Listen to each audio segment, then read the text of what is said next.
Search করে দেবেন। যখনই আপনি গুগলে লিখে সার্চ করবেন প্রথমেই দেখবেন election commission of India voters.eci.gov.in একটি ওয়েবসাইট চলে এসেছে। এই ওয়েবসাইটটি এই যে লেখাটি দেখতে পাবেন এর উপরে আপনি ক্লিক করে দেবেন।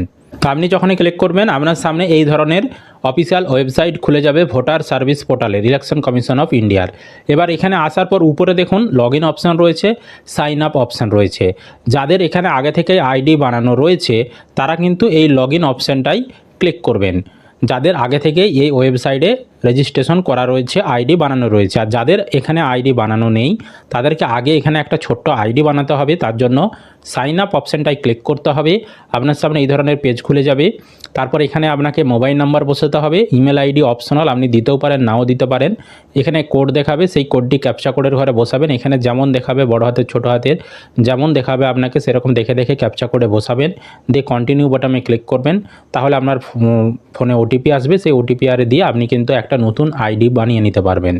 আপনার আইডি বানানো হয়ে গেল মোবাইল নাম্বার দিয়ে। এবার আপনাকে লগ ইন করতে হবে। এই লগ ইন বাটনে আপনি ক্লিক করবেন। লগ ইন করার পর এবার আপনি যে ফোন নাম্বারটি দিয়ে রেজিস্ট্রেশন করেছেন সেই ফোন নাম্বারটা এখানে বসাবেন। তারপর এখানে যে কোডটি দেখাবে ক্যাপচা কোডের ঘরে আপনি বসাবেন। তারপর রিকোয়েস্ট ওটিপি বাটনে ক্লিক করবেন। তাহলে আপনার ফোনে ওটিপি আসবে। আপনার ফোনে যে ওটিপিটি আসবে সেই ওটিপিটি এই যে 6 সংখ্যার যে ঘর দেখতে পাচ্ছেন এখানে বসাতে হবে। তারপর ভেরিফাই অ্যান্ড লগ ইন এই বাটনে ক্লিক করতে হবে। তো আপনি যখনই লগ ইন করে নেবেন তো এখানে দেখবেন আপনার আইডি লগ ইন হয়ে গেছে। এবার এখানে নিচের দিকে দেখবেন সার্ভিস অপশান পাবেন, তার ভেতরে ফিল এনুমেরেশন ফর্ম বলে একটি অপশান পাবেন। এই ফর্ম অপশানটায় আপনি ক্লিক করবেন। তারপর আপনার সামনে পরবর্তী এরকম পেজ আসবে। এবার এইখানে সিলেক্ট স্টেট এখানে ক্লিক করে আপনি যে রাজ্যের আবেদন করেছেন বা যে রাজ্যের আপনি স্ট্যাটাস দেখতে চাইছেন সেই রাজ্যটা সিলেক্ট করবেন। তারপর বলেছে এন্টার এপিক নাম্বার ইন 2025। তো 2025 সালে বর্তমানে আপনার যে ভোটার কার্ডের নাম্বারটি রয়েছে সেই ভোটার কার্ডের নাম্বারটা বসাতে হবে। অর্থাৎ এখনকার যে ভোটার কার্ডের নাম্বার, যেই নাম্বারটা আপনার রয়েছে, আপনি এসআইআর করেছেন, ফর্ম জমা করেছেন, তো আপনার এখনকার 2025 সালের ভোটার কার্ডের নাম্বার এখানে বসাতে হবে, বা যার আপনি চেক করতে চাইছেন তার এখানে ভোটার কার্ডের নাম্বারটা আপনি বসাবেন। দিয়ে এখানে সার্চ অপশানে ক্লিক করে দেবেন। আপনি যখনই সার্চ করবেন যদি আপনার আবেদনটা বিএলও, তার যে বিএলও মোবাইল অ্যাপ রয়েছে সেখানে যদি তারা এন্ট্রি করে দেয় তাহলে কিন্তু এরকম অপশান চলে আসবে।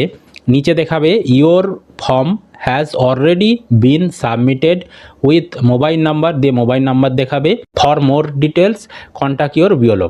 বলতে চাইছে যে আপনার যে আবেদন সেটা ইতিমধ্যেই সাবমিট করা হয়ে গেছে, মানে অনলাইনে আপলোড করা হয়ে গেছে, বিএলও সেই কাজটা করে দিয়েছে। এখানে মোবাইল নাম্বারও দেখাবে, দিয়ে বলেছে যে আরও ডিটেলস জানার জন্য আপনি বিএলওর সঙ্গে যোগাযোগ করতে পারেন। তো আপনার যদি এই লেখাটা দেখিয়ে দেয় তার মানে আপনি বুঝে যাবেন আপনার কাছ থেকে যে ফর্মটি নিয়ে গেছে বিএলও তারা কিন্তু সেই ফর্মটি অনলাইনে আপলোড করে দিয়েছে, তাদের কাজ তারা সেরে দিয়েছে।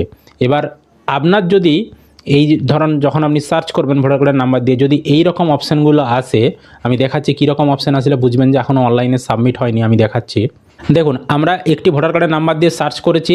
সার্চ করতেই দেখুন এখানে প্রিফিল্ড ইনফরমেশান, মানে আমার ভোটার কার্ডের সমস্ত তথ্য দেখিয়ে দিয়েছে। তারপর আমার যে ভোটার কার্ডে নাম রয়েছে সেটা দেখিয়ে দিয়েছে, আমার এলাকার বিএলও যে তার নাম দেখিয়ে দিয়েছে, তারপর তার ফোন নাম্বার দেখিয়ে দিয়েছে। এই ধরনের যদি পেজটা খুলে যায় তাহলে আপনি বুঝবেন যে আপনার আবেদনটা এখনও কিন্তু অনলাইনে এন্ট্রি হয়নি, বিএলও এখনও এন্ট্রি করেনি, তার কাছে ফর্মটা রয়েছে। এরকম যদি আপনার পেজটা খুলে যায় তাহলে বুঝবেন। আরেকটা কথা বলে রাখি, আপনার কাছ থেকে হয়তো বিএলও ফর্ম নিয়ে গেছে, এখনও তারা অনলাইনে আপলোড করেনি, তা বলে আপনারা যে উদ্বেগ হবেন, ভয় পাবেন সেটা কিন্তু নয়। কারণ অনলাইনে আপলোড করার লাস্ট ডেট হচ্ছে ডিসেম্বরের 4 তারিখ, এখনও অনেক হাতে সময় রয়েছে। তো আপনারা সময় সময় পরে এভাবে চেক করে দেখবেন আপনাদের আবেদনটা অনলাইনে সাবমিট করেছে কিনা বিএলও। ঠিক আছে, এখন আপনি চেক করে দেখছেন করেনি, তাহলে আপনি বিএলওকে বারবার জ্বালাতন করবেন, ফোন করে ডিস্টার্ব করবেন, করুন ওরকমটা করবেন না। কারণ বিএলওর অনেক চাপ রয়েছে, অনেক ফর্ম তাদেরকে আপলোড করতে হচ্ছে, হ্যাঁ, এক এক করে, তো একটু সময় লাগতে পারে। তো আপনারা ধৈর্য সহকারে অপেক্ষা করুন। তো এই যে পদ্ধতি আমি দেখালাম এই পদ্ধতি অবলম্বন করে আপনি চেক করে নিতে পারবেন যে আপনার আবেদনটা বিএলও অনলাইনে এন্ট্রি করেছে কিনা। ঠিক আছে, বোঝাতে পেরেছি।